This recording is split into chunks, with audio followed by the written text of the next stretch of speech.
Ashamaa harkafuun akkam jirtan kabajamtoota daawwattoota miidiyaa irraa biyyoolessa Oromiyaa oduu abbooraadhaaf qindeeffannee qabannee isiniif dhiyaannee jirra. Oduu isinitti kan isin faana turu Annawwii Mahammudi.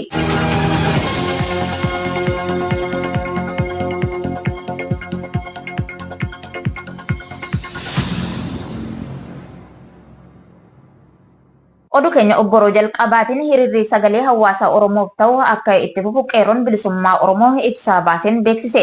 Dabalata isaaf jaalhaqaafan fayyeera. Erga murni bilchiginnaa qabsoo qeerroo fi qarree butuun karaa aangootti dhufee kaasee nagaan biyyattii keessaa dhabamuun sirnoota abbaa irree darbanii caalaatti dhiitamiinsi mirgoota namoomaa daangaa darbee raawwachaa jiraachuun misoomni dhabamuun namni daldalatee fi qotatee jiraachuu dadhabuu qe'ee isaa irratti rasaasaa fi xiyyaara waraanaa gosa isaa jijjiiree boombii gubbaa itti roobsuu fi finxaaleyyii Amaaraa PP barcuma aangoo isaa tiksuuf bobbaaseen qe'een Oromoo bakka qalma horii jira. Hiriira roorroon hawaasa Oromoo irratti hammaachuun miidhaa fi ciisanii qalamuu uummata Oromoo godina Kaaba Shaggar aanaadharraa wal qabate sagalee ta'uuf guyyaa kaleessaa sadaasa 21/2024 eegalee akka guyyaa har'aa sadaasa 22 irraa ka'ee bifa hundaammateen itti fufuuf qeerroon bilisummaa Oromoo waamicha taasisee jira. Hiriirri geggeeffamu kunis naamusa isaa eeggatee gocha Oromoo irratti raawwachaa jiruu fi bilchiginnaa miidhaa uummata Oromoof sababa ta'e kana balaaleffachuun akka aantummaa saba isaanii agarsiisaniif kallattiin kaa'ameera. Ilmaan Oromoo kallattii adda addaan waamicha kana dhageessan wal kakaasuun akka itti hirmaattan jechuun keessaa fi alatti waamichi iyya dabarsii ibsa qeerroo bilisummaa Oromoon kaleessa ba'e ni mul'isa. Oduu keenya obboroo lammataatiin godina Lixa Wallaggaa aanaa Manasbuu keessatti hidhattoonni PP shamarran tokko rasaasaan rukutuun madeessanii jiraachuun dhagahame. Jaalkennaa sabaa waan qindeeffate qaba. Morni nama nyaatan maqaa Oromootiin aangoo empaayeratti dhuunfate Oromoo lafarraa duguuguuf murteeffate waggaa 6 oliif itti jiru badii tokko malee uummata qe'ee isaa irratti qaama hir'isuu qabee hanga ajjeesutti jabeessee itti fufee jira.